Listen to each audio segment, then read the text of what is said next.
G'day guys, Aussie Dad is here, flag behind me. A lot of talk coming from our government and no accountability. Not even one person said, listen, we stuffed up and we're sorry. We take responsibility, which this is what a true leader does. And the sheer fact is that our heroes, our fallen heroes, show more balls than anybody in this government, pretty much. Yeah, to go bare hand and to tackle down a armed terrorist without knowing who they saving. They didn't care who they saved. They saved everybody. They saved Australian. They saved people under that flag. And without knowing how to use the weapon. So just think about it. When the government point the finger to gun control and sort, just think about it. Twice, civilians took the gun away from the terrorist and didn't know how to use it. They didn't know how to use the gun.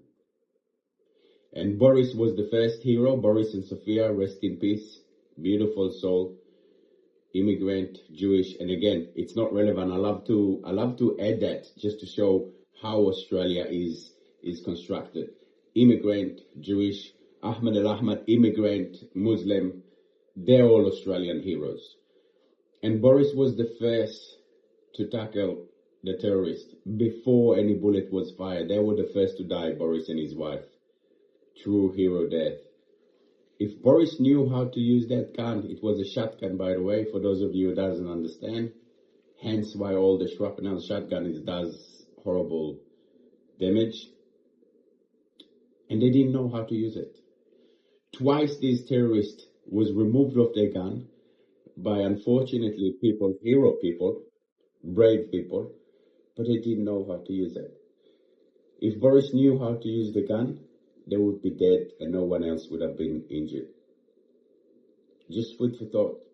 So before you fall into the government trick to install fear about, guns, think about that. If these people knew how to use guns, that terror attack would have finished right there on the steps. Okay? So it's the government's fault, not guns. Just remember that.